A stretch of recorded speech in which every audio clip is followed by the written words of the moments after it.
Բարև ընկերներ, մեր երկրի արտաքին պարտքը ավելանում է մոտավոր 1 միլիարդ 256 միլիոն դրամով։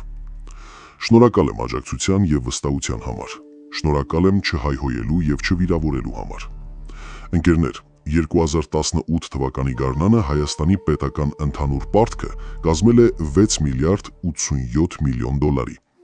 Իսկ արդեն 2025 թվականին այն հասել է 14 միլիարդ 53 միլիոն դոլարի, այսինքն աճել է շուրջ 7.7 միլիարդ դոլարով։ Հիմա ամենահետաքրքիրը։ Բարաթը միջև չլնի։ Իսկ Նիկոլի ասած բարաթը 2025 թվականին վերցված հերթական արտաքին պարտքի չափաբաժինն է։ Այսպես, 2025 թվականին Հայաստանը միջազգային ֆինանսական շուկայում թողարկեց 750 միլիոն դոլարի պետական եվրապարտատոմս, 10 տարի մարման ժամկետով և տարեկան 6.75% տոկոսադրույքով։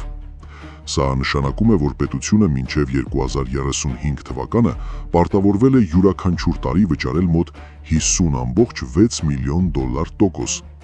10 տարվա ընթացքում միայն տոկոսավճարների ընդհանուր գումարը կկազմի շուրջ 506 միլիոն դոլար։ 2035 թվականին, բացի այդ տոկոսներից, Հայաստանը պետք է վերադարձնի նաև 750 միլիոն դոլարի հիմնական պարտքը։ Այսպիսով, եթե պարտատոմսը սպասարկվի մինչև մարման ժամկետը, ընդհանուր վճարումները կկազմեն մոտ 1 միլիարդ 256 միլիոն դոլար, ներառյալ և հիմնական գումարը, և տոկոսները։ Այս ամենը ինչ է նշանակում, ընկերներ, որ մեր երկիրը գնալով սուզվում է պարտքի մեջ և ելքեր փնտրելու փոխարին մեր իշխանությունները և դրանց 10 ովչիկները զբաղված են պետական թալանով։ Երբ Նիկոլ Փաշինյանը հայտարարում է, որ ինքը որևէ կապ չունի թալանի հետ, երևի մոռանում է, որ ինքը նաև ներկայացնում է քաղաքական վերնախավին, ովքեր զբաղեցնում են տարբեր պաշտոններ։ Եթե թափ տանք ՔՊԱ-ական բոլոր պաշտոնյաներին, ապա բոլորի գրպանից միլիոնավոր դրամներ կընկնեն։ Սա ինչ է նշանակում, որ 8 տարում 100,000 դրամ աշխատավարձ ստացող հասարակ ՔՊԱ-ականները դարձել են միլիոնատերեր։ Ընկերներ, իսկ մենք ինչ ենք անում։ Միայն մեր զայրույթն ենք հայտնում համացանցում, բայց սրանց քշելու համար որևէ գործողություն չենք իրականացնում։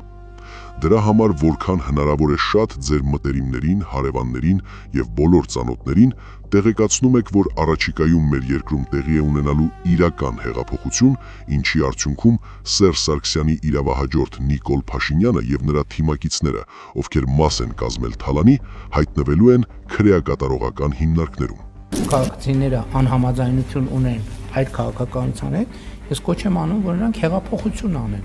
Այսինքն ես կարծում եմ, շատ վարչապետ չի եղել որևէ երկրում, որ ասի ժողովրդին կոչ անի հեղափոխություն անի։ Ժողովուրդը հեղափոխություն չի արել, մենք այդ քաղաքականությունը շարունակում ենք, հետևաբար։ Ընկերներ, մեկ կարևոր թեմայի մասին ևս ցանկանում եմ խոսել։ Մայիսի 13-ին շրջակա միջավայրի նախարարությունը մեկ անձից գնումով 500 միլիոն դրամ գումար է հատկացրել Հայ-Անտառ պոակին, որպեսզի վերջինս իրականացնի անտառավերականգնման աշխատանքներ։ Իհարկե դրանում որևէ բացասական բան չէր լինի, եթե նույն Հայ-Անտառը իրոք զբաղվեր անտառների պահպանմամբ և վերականգնմամբ։ Իմ հետևորդներից մեկը ուղարկել է մի շարք նկարներ Հայաստանում գտնվող անտառներից, որտեղ ոչ միայն անտառների պահպանություն չկա, այլ ծառերի սպանդ է տեղի ունեցել։ Այդ անտառի թեմային մոտ օրերս կանդրադառնամ, իսկ այսօր այսքանը, կհանդիպենք, հարգանքներս ձեր Հայը։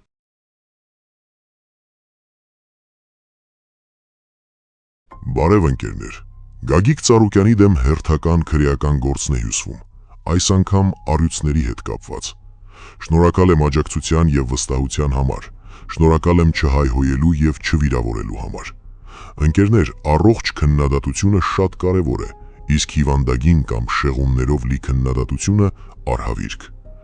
Նախ ուզում եմ կարևոր բան ասել թալանի հետ կապված։ Նիկոլ Փաշինյանը և իր թիմը խոսում են նախկինների թալանից, սակայն մոռանում են, որ իրենց թիմի զգալի մասը բախտացած է նույն այդ նախկին թալանչիներից, և ամենահետաքրքիրը այն է, որ ով հնարավորություն ունի հարցեր ուղղել Նիկոլ Փաշինյանին, երբեք չի բարձրաձայնում այս խնդիրը։ Եթե նկատել եք, ես շատ քիչ եմ խոսում Կենտրոնական ընտրական հանձնաժողովի կատարած քայլերից կամ ավելի կոնկրետ նկարչությունից, Բոլորը խոսում են Վահագն Հովակիմյանի նկարչական տաղանդի մասին, սակայն մոռանում կամ չգիտեն իրական նկարչական հմտություններ ունեցող մեկ այլ անձի մասին։ Խոսքը գնում է Կենտրոնական ընտրական հանձնաժողովի նախագահի տեղակալ Նունե Հովանիսյանի մասին, ով 2002 թվականից աշխատում է Կենտրոնական ընտրական հանձնաժողովում եւ քաջատեղյակ է եղել Տիգրան Մուկուչյանի գեղագիտական կողմնորոշումների մասին։ Ինչևէ, հեղափոխությունից հետո նմանատիպ կադրերը չեն աշխատելու։ Իսկ հիմա ամենակարևորի մասին։ Տեղեկություններ եմ ստացել, որ ազգային անվտանգության ծառայությունում նոր քրեական գործ են հարուցել Բարգավաճ Հայաստան կուսակցության ղեկավար Գագիկ Ծառուկյանի դեմ։ Քրեական վարույթը նախաձեռնվել է առյուծի վանդակում մարդ պահելու համար։ Այսպես, ըստ ստացված տեղեկատվության, մի քանի տարի առաջ, մինչ պայմանավորված իշխանափոխությունը, Գեղարքունիքի մարզի բնակիչը, ով աշխատել է Ծառուկյանի ընտանիքի մոտ, պակասորդ է տվել, ինչից հետո Ծառուկյանի անվտանգության աշխատողները նրան տեղավորել են առյուծի վանդակում։ Մի քանի օր անց ազատ արձակել, որից օրեր հետո տվյալ անձը դիմել է ծայրահեղ քայլի, ինքնասպանություն է գործել։ Վերջերս էլ ազգային անվտանգության ծառայությունը այդ գործի հետ կապված նոր քրեական գործ է հարուցել, որից հետո արտաշիրմում է արել։ Ընկերներ, նախ ցանկանում եմ ասել, որ այս տեղեկատվության մասին ես կարծիք չեմ հայտնի, սակայն կխնդրեմ Գագիկ Ծառուկյանի խոսնակ Իվետ Ատոնոյանին, որպեսի հրապարակով հաստատի կամ հերքի կամ տեղեկացնի հանրությանը, արդյոք նման քրեական վարույթ է նախաձեռնվել։ Ընկերներ, այսօր եւս մեկ կարևոր թեմայի մասին եմ ցանկանում խոսել, որի մասին մեր իշխանությունը լռում է։ Ուրեմն իմ ստացած տեղեկություններով արդեն տևական ժամանակ է, ինչ գաղտնի պատվիրակություն կա, որ հաճախակի Շիրակի մարզի Ախուրիկ անցակետով գնում են Թուրքիա եւ վերադառնում Հայաստան։ Թե ինչ են բանակցում պարբերաբար եւ ովքեր են պատվիրակության կազմում, տեղյակ չեմ, սակայն մեր շատ սիրելի եւ իրենց օբյեկտիվ լրագրող համարող անձինք հնարավորություն ունեն այս հարցը ուղղել Արարատ Միրզոյանին։ Իդեպ, Ախուրիկում սահմանապահները ռուսներն են, ովքեր եւ մինչ Թուրքիա ուղեկցում են հայկական պատվիրակությանը։ Նիկոլ Փաշինյան, երբ եկաք իշխանության, խոսք էիք տվել, որ կարևորագույն հարցերում դուք հանրության առաջ հաշվետու էիք լինելու, բայց ինչպես 44 օրյա պատերազմում, այնպես էլ հիմա դուք ոչ միայն հաշվետու չեղաք, այլ ընդհակառակը հանրության կարծիքի վրա մեղմ ասած թքած ունեցաք։ Ինչու չեք հրապարակում բանակցությունների ամբողջական փաթեթի մասին տեղեկություն, միգուցե ձեզ ընտրողների մեծամասնությունը դրան դեմ լինի։ Ընկերներ, այսօր այսքանը, հարգանքներս ձեր Հայը։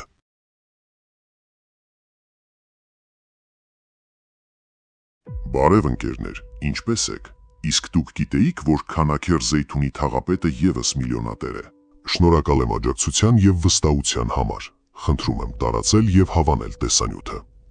Ինչպես եւ խոստացել էի, այսօր խոսելու եմ Երևանի Քանաքեր Զեյթուն վարչական շրջանի ղեկավար կամ թաղապետ Արտակ Հովակիմյանի մասին։ Նախ ցանկանում եմ ներկայացնել մեր թաղապետին։ Ինչպես ասում են չար լեզուները, թաղապետը երկար ժամանակ հանդիսացել է Բարգավաճ Հայաստան կուսակցության կարկառուն անդամներից, նաև ունի սեփական բիզնես Զեյթունում։ Սակայն ինչպես շատերը, այդպես էլ մեր թաղապետ Արտակը պայմանավորված իշխանափոխությունից հետո դառնում է ՔՊԱ-ական, որից հետո սկսում է Հովակիմյան Արտակի կարիերայի աճը։ Նախ 2018 թվականի հունիսից մինչև նույն տարվա նոյեմբեր ամիսը եղել է բարձրավոլտ էլեկտրական ցանցեր պետական ՓԲ-ի գլխավոր տնօրենի ժամանակավոր պաշտոնակատարը։ Ապա 2022 թվականին նշանակվել է Քանաքեր Զեյթուն վարչական շրջանի ղեկավար։ Ինչ ունեցվածք ունի մեր հեղափոխական թաղապետը։ Սկսենք անշարժ գույքից։ Արտակ Հովակիմյանը հայտարարագրել է 3 միավոր անշարժ գույք։ Դրանցից 2-ը բնակելի տներ են Երևանում, որոնցից մեկը գնել է 2013, իսկ մյուսը 2016 թվականին։ 2021 թվականին էլ Արտակ Հովակիմյանը հասարական նշանակության շինություն է ձեռք բերել։ Իդեպ այս վերջին գույքը բավական թանկարժեք է եղել, քանի որ 2022-ի տարեվերջի դրությամբ այդ շինությունը ձեռք բերելու համար վերցրած վարկի մայր գումարի մնացորդը կազմում է մոտ 135 միլիոն դրամ։ Երկու բնակելի տները եւս Արտակ Հովակիմյանը վարկով է գնել։ Դրանց մայր գումարի մնացորդները 2.6 միլիոն եւ 22.9 միլիոն դրամ են։ 3 անշարժ գույքն էլ Քանաքեր Զեյթունում են։ Արտակ Հովակիմյանը հայտարարագրել է նաև 2 ավտոմեքենա, երկուսն էլ Mercedes-Benz։ 2017 թվականի արտադրության Mercedes-ը գնել է 2020 թվականին, իսկ 2019 թվականի արտադրության Mercedes-ը 2021 թվականին։ Հատկապես տպավորիչ են Արտակ Հովակիմյանի հայտարարագրած բանկային ավանդները, դրանք 6-ն են։ Հովակիմյանի դրամային ավանդները կազմում են 29 միլիոն դրամ, իսկ ԱՄՆ դոլարով ավանդների ընդհանուր գումարը 82,850 դոլար է։ Եթե Հովակիմյանի ունեցած բոլոր ավանդները փոխակերպենք դոլարի, ապա կստացվի ավելի քան 150,000 դոլար։ Ինչ վերաբերում է դրամական միջոցներին, ապա դրանք նույնպես քիչ չեն, հատկապես կանխիկը։ Արտակ Հովակիմյանը 22-ի տարեվերջին հայտարարագրել է 55,000 ԱՄՆ դոլար կանխիկ գումար։ Այդ գումարը նույնքան է եղել նաև տարեսկզբին։ Բանկային հաշիվներին ունեցած դրամական միջոցների ընդհանուր գումարը մոտ 1,9 միլիոն դրամ է։ 2022 թվականին Արտակ Հովակիմյանի ընդհանուր եկամուտները կազմել են 6 միլիոն դրամ, որից 3,8 միլիոնը վարչական շրջանի ղեկավարի պաշտոնում ստացած աշխատավարձն է, իսկ մնացածը մասնավոր ընկերություններից ստացած աշխատավարձ է։ Ընկերներ, վերջերս նաև տեղեկություններ եմ ստացել այն մասին, որ թաղապետ Արտակը Նիկոլ Փաշինյանի հանրահավաքներին չմասնակցելու համար աշխատանքից հեռացնում է իր վարչական շրջանում գործող մանկապարտեզների աշխատակիցներին, ասում են անգամ պահակին են հեռացրել մեր հզոր թաղապետի պահանջով։ Չար լեզուներ ասում են, որ պարոն թաղապետը նաև 2 գերթանկարժեք մեքենա է վերջերս ձեռք բերել, որոնք նշված չեն մեր չինովնիկի հայտարարագրում։ Ըստ նույն օդում կախված լուրերի, Արտակը գնել է Rolls-Royce մեքենա եւ մեր հանրության կողմից սիրված յաշիկ։ Նաև ասում են, որ մեր կոռուպցիայի հետ որևէ աղերս չունեցող թաղապետը սեփական նորակառույց է կառուցում։ Ընկերներ, շատ են նմանատիպ չինովնիկներ մեր հանրության մեջ, եւ դրանք շատանալու են, քանի որ Նիկոլ Փաշինյանի կառավարությունը հանդիսանում է թալանի հովանավորյալ։ Եթե կլինի մարդ, ով վերորոշյալ ձևակերպմանը համակարծիք չի լինի, ապա ասեմ, որ հազարավոր թալանի դեպքեր կան, որոնց հետ կապված որևէ քրեական գործ չկա։ Ընկերներ, առաջիկայում կրկին կանդրադառնամ սույն թաղապետին եւ նրա հատկապես կադրային քաղաքականությանը, իսկ այսօր այսքանը, հաճելի հանգստյան օր եմ մաղթում, հարգանքներով ձեր հայը։